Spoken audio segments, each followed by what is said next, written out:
et le fameux projet que vous avez promis aux Sénégalais se traduisent dans le budget et que les projets soient immédiatement mis en place pour que, le plus tôt possible, un autre visage du Sénégal s'esquisse. Ceci étant, puisque nous sommes en train d'examiner ce projet de loi de finances rectificative, je me permets de noter des situations assez curieuses.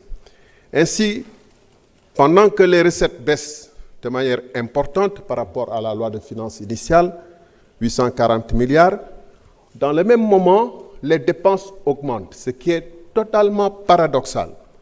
Parce que pour le coup, vous creusez le déficit de plus de 1500 milliards de francs CFA, alors même que le déficit du Sénégal était abyssal.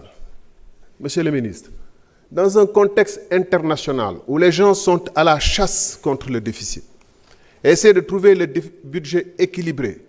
Cette situation interpelle le technicien que vous êtes. D'autant plus que ce déficit ne s'explique pas par des investissements tournés pour augmenter la capacité de production du pays. Et on en a vraiment besoin, puisque la campagne électorale agricole vient de le montrer, mais également notre école, notre université qui traverse des crises actuellement, prouve à suffisance que les ressources doivent être virées vers l'amélioration de l'avenir. Or, que constatons? Nous constatons un déficit qui sert essentiellement à subventionner de la consommation aux ménages, l'électricité. Vous me direz, c'est un débat, j'ai été ministre de l'énergie, que la subvention à l'électricité pourrait avoir un sens, mais dans un contexte moyennant.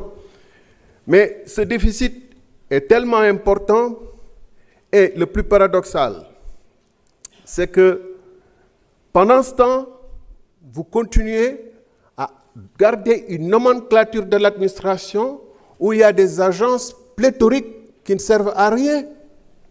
Et donc, de ce fait même, vous continuez à financer un déficit pour maintenir une administration pléthorique. Je ne dis pas une administration politique, je dis des agences qui n'ont aucun sens. Si le temps le permettrait, je pourrais donner des exemples saisissants. Alors, comme avec le régime précédent, le déficit sert essentiellement, je l'ai dit, à subventionner des subventions qui permettent sans doute aux générations actuelles de supporter une situation difficile, mais renvoient l'addition aux générations futures.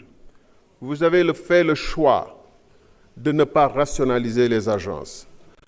Et en fait, pour financer le déficit actuel, vous avez un besoin de financement qui se situe à 4 491 milliards, soit bien plus que les recettes du budget. Pour la première fois, je vois que les financements extérieurs dépassent de loin les recettes du budget. Ça, c'est une impérieuse nécessité de faire quelque chose urgemment ici et maintenant, et pas de renvoyer ça plus tard. Et le service de la dette, qui a 2706 milliards, est un des postes les plus élevés du budget, plus que l'éducation nationale, plus que le salaire de la fonction publique, plus que certains investissements. Mes chers collègues, quand on nous demande de recourir à des emprunts de 4 400 et quelques milliards, notre responsabilité de contrôle des actions du gouvernement nous demande de voir dans quelles conditions ces emprunts sont faits. Quelles sont les commissions et qui les touchent? Merci.